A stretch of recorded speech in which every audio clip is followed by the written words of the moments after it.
sommes de retour pour Rendez-vous Matin avec mon invité ce matin, Christine Marchand. Bonjour.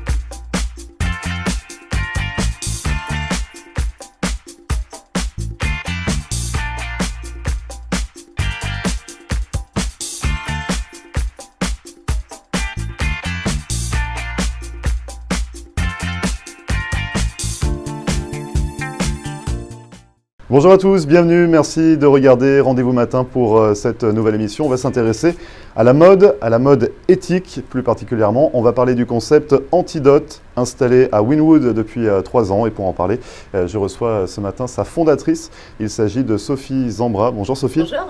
Merci d'être sur le plateau de Rendez-vous Matin. Vous allez nous faire partager votre passion pour la mode, mais la mode éthique. Voilà, tout tourne autour de la mode éthique. Je l'ai dit, vous êtes installé depuis 3 ans aux États-Unis, vous venez de France. Vous aviez déjà un concept autour de la mode éthique en France? Oui, c'est ça. En fait, mais qui était plus dédicacé aux basiques, aux vêtements de sport, aux t-shirts en coton bio. C'était vraiment très basique. Et là, aujourd'hui, avec Antidote, donc la boutique que vous avez à Wynwood, toutes les gammes. Oui, on est reparti sur quelque chose de plus mode déjà et plus attractif. Et l'idée, c'était vraiment de un peu casser les codes de la mode éthique et les clichés. Et changer les a priori, c'est ça. Ouais. Donc on va en parler dans un instant. Déjà, juste pour préciser, la mode éthique, c'est quoi? Mode éthique, c'est beaucoup de choses en fait. Ça regroupe des conditions de travail, ça regroupe des matériaux qui sont écologiques, ça regroupe aussi fabriquer de manière à faire le moins de déchets possible. C'est aussi du recyclage. Enfin, c'est un vrai monde. Un vrai monde voilà, entier autour de... Il y a un cahier des charges assez strict. Ouais.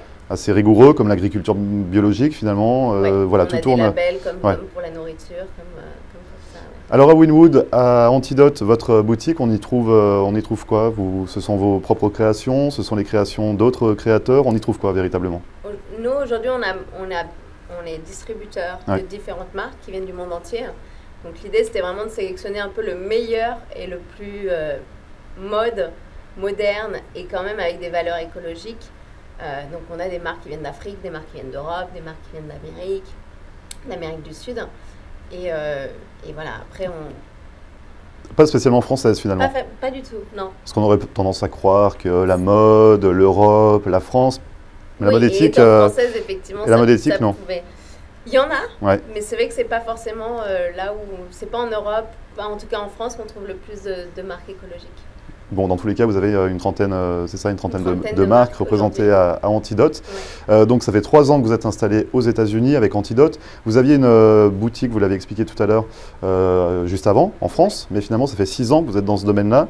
Vous venez pas du domaine de la mode initialement. Qu'est-ce qui vous a fait basculer? Parce que vous étiez dans le vitrail, si je ne dis pas n'importe quoi, juste avant. Qu'est-ce qui vous a fait basculer finalement? En fait, je suis passée du vitrail à la décoration intérieure, qui m'a fait découvrir les matières. Et c'est par les matières finalement que je suis arrivée à la mode. Après, mode, c'est toujours quelque chose qui m'a attirée, mais je ne me voyais pas créer quelque chose, pas créer un concept dans la mode classique. Il me fallait un challenge, il fallait quelque chose d'autre. Et du coup, c'est vrai que la mode éthique s'est trouvée évidente par rapport à moi parce que d'une déjà, il y a des matières innovantes qui sont fantastiques. Donc, c'est pas que créer un beau vêtement, c'est aussi chercher, il y a une innovation, il y a une recherche et ça me plaisait beaucoup plus que la mode classique en fait. C'est plutôt pour le challenge ou c'est aussi par rapport au respect qu'il y a derrière tout le cahier des charges finalement? C'est pour les deux. Après, c'est vrai qu'il faut avoir quand même des valeurs et une envie de bien... En fait, je vois la mode éthique plutôt comme quelque chose de vouloir bien faire les choses. Pas forcément de devoir rentrer dans des cases, mais plutôt juste de faire les choses, mais de les faire bien, tant qu'à faire. C'est-à-dire qu'en respectant le travailleur qui est derrière, en respectant les matières qu'on achète, et en respectant du coup le client, en lui donnant aussi une transparence et en lui donnant aussi l'histoire de tout son vêtement. Parce que c'est vrai que tout notre concept, on le met là-dessus en fait, sur raconter une histoire. C'est pas juste acheter... un t-shirt ou un jean, ou quelque chose comme ça, c'est vraiment acheter quelque chose où on vous raconte toute l'histoire. C'est-à-dire que nous, on a un gros travail derrière avec nos marques de tracer tout. Enfin, aujourd'hui, c'est parfois compliqué de pouvoir tout savoir, mais de pouvoir donner le maximum d'infos à nos consommateurs. Justement, ce que j'allais vous dire, c'est compliqué pour vous parce que vous devez, dès que vous faites une collaboration ou que vous travaillez avec une marque, il faut s'assurer qu'il soit éthique finalement. Est-ce que c'est compliqué de retracer un petit peu toute cette chaîne et de vérifier point par point que le vêtement que vous vendez à Antidote respecte les critères éthiques? Le plus dur, alors souvent on arrive à savoir un critère bien, sur lequel on est sûr. Nous, c'est ce qu'on demande déjà de base. Par exemple, si la matière est écologique, on veut les certificats, on veut les choses. Si c'est fabriqué de manière éthique, on veut aussi les certificats. Après, c'est vrai que des fois, d'avoir tous les points en même temps, c'est compliqué. Des fois, on est un peu le juge à dire, OK, est-ce que celle-ci, elle rentre dans nos critères ou pas? Mais aujourd'hui, en fait, nous, ce qu'on fait, on fait signer à nos marques un papier. Une attestation comme quoi ils ont respecté tous les critères éthiques. Et pour être éthique, est-ce qu'il faut cocher toutes les cases ou 3 sur 10 ou 2 sur 5, je ne sais pas en fait. Est-ce qu'il y a vraiment certains points très importants à respecter pour être une marque éthique ou alors il faut vraiment être 100% irréprochable? Alors je suis pas forcément la meilleure pour dire ça, mais en tout cas pour moi et pour votre boutique, votre concept. Nous, ce qu'on fait, c'est qu'il y a des choses sur lesquelles on laissera pas passer. C'est-à-dire qu'elle peut être en coton biologique, mais si c'est fabriqué au Bangladesh dans des conditions misérables, ça sera pour nous un non. Donc vous faites attention quand même, au pays où c'est conçu, par qui, comment. Et quand vous parliez d'histoire, on arrive à retracer, savoir un petit peu si ça vient d'une petite montagne péruvienne, avec des petites dames qui ont tricoté la matière, ou ou de savoir d'où vient la matière, tout ça c'est important? Tout ça, c'est très important.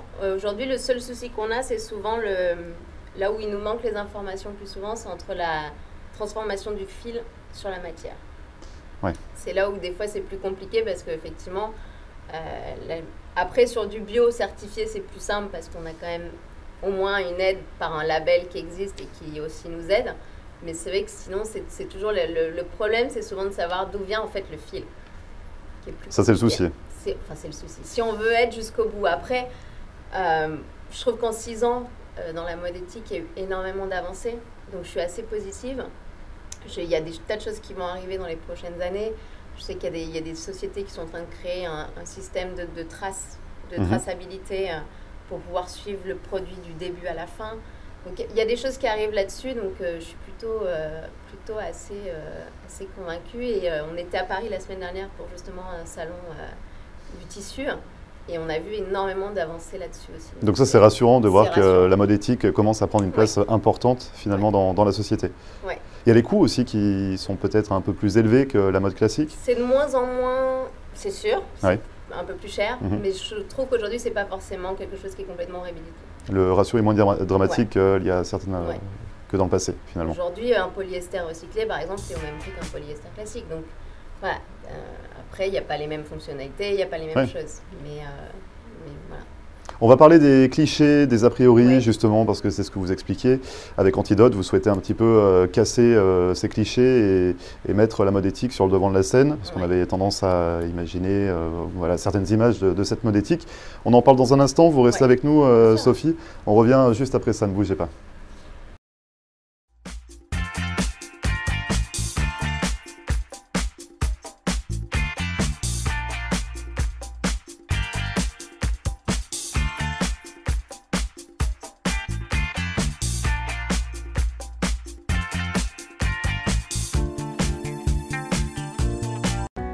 Richard's Motel Family of Lodgings est une entreprise de services qui offre différents types d'hébergements répartis sur 7 complexes dans les régions de Hollywood et Hallandale Beach.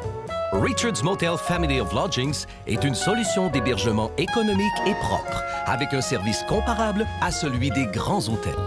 En affaires et en croissance depuis 25 ans, l'entreprise propose un minimum de 144 unités, en des complexes avec chambres standards ou appartements d'1 ou 2 chambres à coucher parallèles.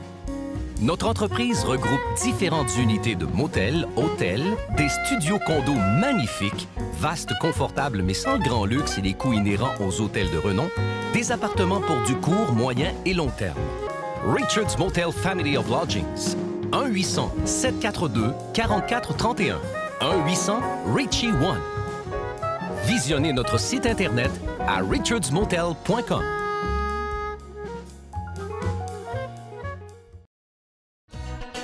Located at 13720 Southwest 88th Street, it's Le Lambe, Miami.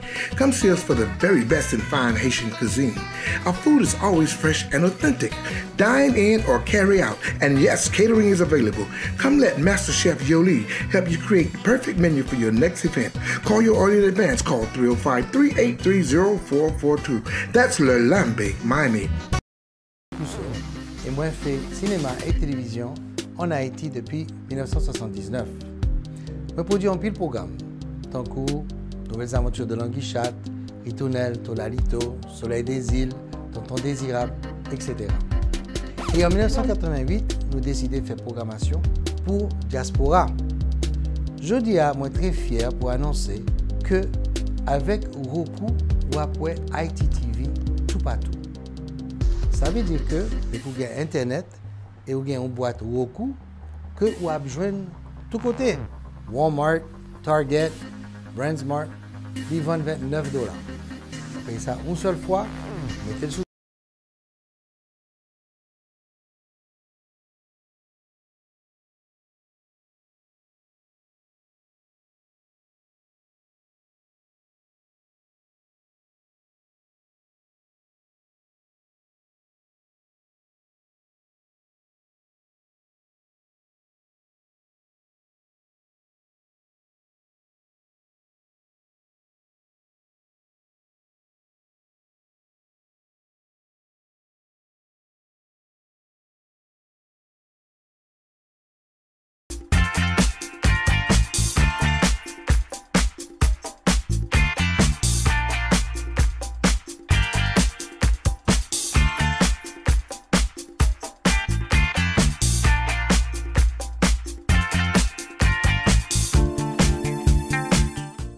Merci à vous de regarder Rendez-vous Matin. Je suis toujours en compagnie de Sophie Zambra, fondatrice du concept Antidote à Wynwood.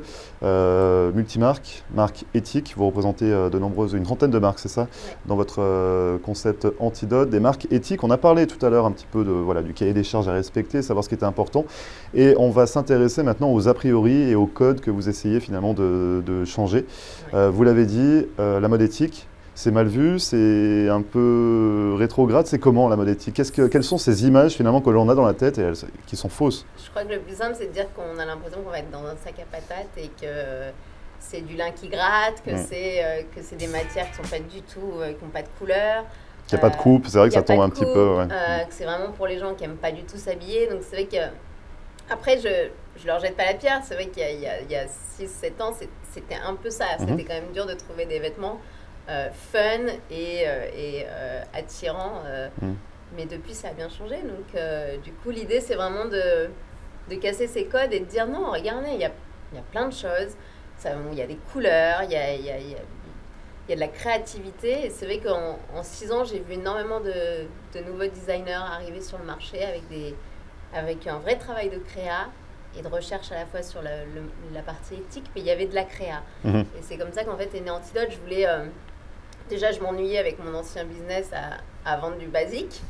Et je m'étais dit, attends, il faut faire quelque chose. On va s'amuser vraiment, parce que, et on peut s'y va perdre finalement. Et on va partager un peu toutes ces découvertes, parce que c'est vrai que ça vient de partout dans le monde, donc c'était un vrai travail. Il y a eu 2 ans de recherche, 2 ans vraiment de recherche de matière. On a pas mal voyagé pendant 2 ans pour aller chercher des marques un peu partout. Donc, mais voilà, ça valait le coup. Et on est assez marrant parce qu'aujourd'hui, on n'achète pas une robe parce qu'elle est éthique. Donc c'est vrai que je suis partie de ce constat-là. Moi, la première, et pourtant je suis dedans. On l'achète parce qu'on se sent bien dedans. Il y a une belle coupe, des belles couleurs. On a envie d'être belle, parce qu'on a envie de plein de raisons différentes. Et la mode éthique doit être la cerise sur le gâteau. C'est un petit plus, quoi. C'est vraiment du positif. Ça ne doit pas être ce qui fait acheter, mais ça doit être le petit plus qui fait « Ah, mais en plus c'est éthique ». On se sent bien, on est bien à l'intérieur et en plus c'est éthique, donc pourquoi gêner, quoi. C'est ça l'idée. Vous avez une trentaine de marques, on l'a dit tout à l'heure, pour femmes, pour hommes, pour enfants, vous faites… Pour femmes. Pour femmes. Ouais. Bon, ça arrivera pour les hommes ou pas? Ou c'est plus compliqué la mode éthique pour les hommes? Non, pas forcément. Après, c'est plus personnellement, je pense qu'on fera enfant avant homme. Enfant avant, très bien. Dans tous les cas, les femmes devraient être ravies. Antidote fait, vous bossez avec une trentaine de marques. Ouais. Pour les femmes, on parle des matières, on parle de coton biologique forcément, mais il n'y a pas que ça finalement dans la mode éthique. Il y a des matières un peu surprenantes aussi. Oui, il y a des velours biologiques, il y a du Pinatex. Donc le Pinatex, c'est à base d'écorce d'ananas. Donc c'est un cuir, un faux cuir. On a aussi du cuir de champignons. Du faux cuir en écorce d'ananas? Oui, ouais. C'est un concept qui est espagnol, mais qui est fabriqué en Indonésie. Et on appelle ça Pinatex? C'est du Pinatex, oui. Donc on a ça, on a de la fibre d'orange aussi. Ah oui? Donc à partir d'écorce d'orange, on arrive à faire des fibres. À partir de banane aussi. Enfin, il y a aujourd'hui beaucoup de choses qui arrivent. Alors, toutes ces matières ne sont pas encore bien au point aujourd'hui pour les commercialiser complètement. Ça pourrit sur soi ou non? Il y a pas non, de... non, on n'en est pas encore là, mais il y a encore des petits problèmes de dégradation, de vieillissement. On n'a pas assez de recul sur certaines matières, mais on a quand même des matières qui sont aujourd'hui utilisables, comme un velours bio, comme la banane. La banane, c'est utilisable aujourd'hui, l'avocat aussi. Donc voilà, il y a quand même des choses qui... Et rien que pour ça, c'est fun finalement. Enfin, c'est intéressant, c'est amusant de se dire, bon bah voilà, on a des vêtements en ananas, en avocat, en banane ou en orange. Tout ça, ça peut être très amusant finalement. Oui, et puis je trouvais que c'était intéressant de montrer l'éthique aussi par la partie innovation. Parce que coton bio, c'est un peu ennuyant quand même, au bout d'un moment. On ne peut pas faire des tonnes de choses avec du coton. C'est que c'est connu aussi, puis oui, ça devient lassant, quoi. Donc du coup, c'est vrai que nous, on a pris le parti de vraiment jouer sur l'innovation en montrant aussi, c'est un peu attractif aussi de se dire, tiens, je porte du Pinatex qui est à base d'écorce d'ananas. Et est-ce qu'il y a des avantages finalement à ces matières comme le coton qui laisse respirer la peau Je ne connais pas trop en mode, mais est-ce qu'il y a des avantages au Pinatex, à la banane, à l'orange? Est-ce que ça, on a trouvé vraiment des avantages derrière ces matières-là? Il y a des avantages techniques importants sur certains. Alors sur le Pinatex, ça va plus être sur... la texture, reproduire un cuir, c'est ça? La texture, donc ça ne va pas être forcément sur la partie technique, mais sur les vêtements portés, on a aujourd'hui des lins qui sont très respirants, qui sont plus froissables, par exemple. On a des... Effectivement, toutes les matières bio, comme le bambou, tout laisse respirer la peau et aussi n'apporte pas de matière. Le lin pas froissable, c'est intéressant ça. Parce que c'est une galère le lin. Le lin, c'est invendable à cause de ça. Donc du coup, c'est vrai qu'aujourd'hui, il y a une société au Japon qui a inventé un lin qui n'est pas froissable. Donc c'est en pleine évolution. C'est en pleine évolution. Votre boutique Antidote, 30 marques, située à Wynwood. On a parlé d'une collaboration avec des marques non éthiques. C'est ça, donc là pour l'instant, tout est éthique dans votre boutique et tout restera éthique. Mais vous voulez également faire des collaborations, un peu des capsules, c'est ça, ponctuelles, avec des marques qui ne sont pas éthiques. Vous leur proposez un petit challenge aussi à relever, c'est ça? Comment ça va se passer? L'idée, c'était plutôt que de faire des collaborations qu'avec des marques écologiques qui sont déjà dedans et qui connaissent, l'idée c'était vraiment de se dire, allez, on va leur apporter quelque chose, parce que c'est vrai qu'on a un vrai savoir-faire sur l'apport de matière, sur l'apport technique et sur la revente aussi de cette mode-là. Donc c'est vrai et on est assez étonnés parce que toutes les marques répondent assez positivement. Elles trouvent ça assez intéressant. Donc aujourd'hui, on prend par exemple un produit, une chaussure, et on dit voilà, comment est-ce que cette chaussure qui n'est pas écologique, on peut la rendre plus écologique et plus éthique. Est-ce que ça a été fait la collaboration jusqu'à présent? Est-ce que vous avez déjà fait des collaborations comme ça? Aujourd'hui, on a fait une collaboration à partir de jeans recyclés. Donc avec la marque Wild, qui est une marque parisienne. Et après, on est en train de travailler sur des projets de chapeaux, de chaussures et de bijoux aussi. Mais est-ce que par rapport à ces jeans, ils ont adopté finalement le concept ou c'était juste éphémère Oui, alors ça leur a quand même changé un peu l'idée.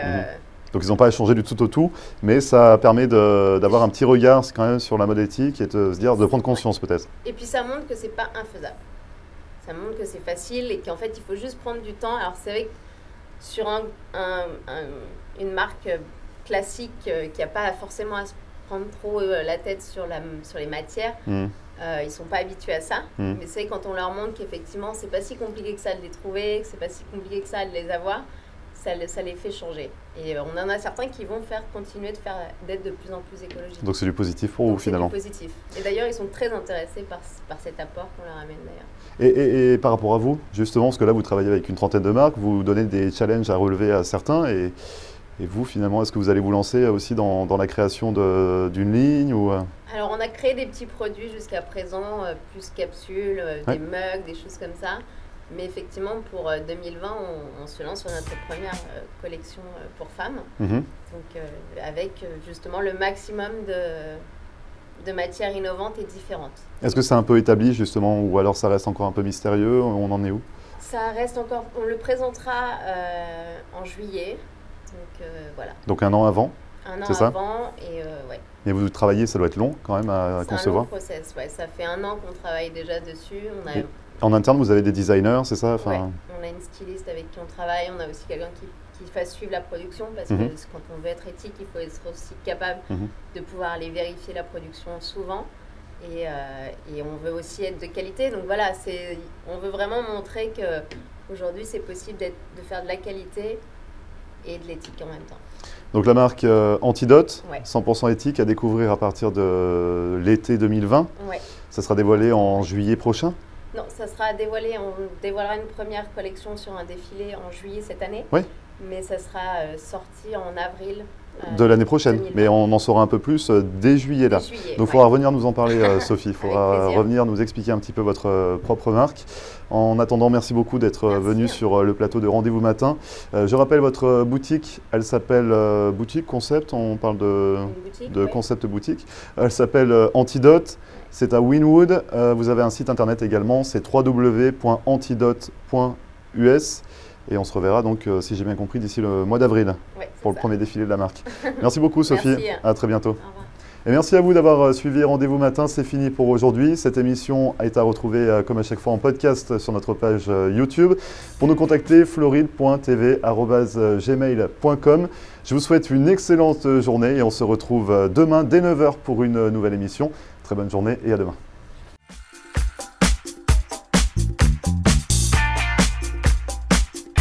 Nous sommes de retour pour Rendez-vous Matin avec mon invité ce matin, Christine Marchand.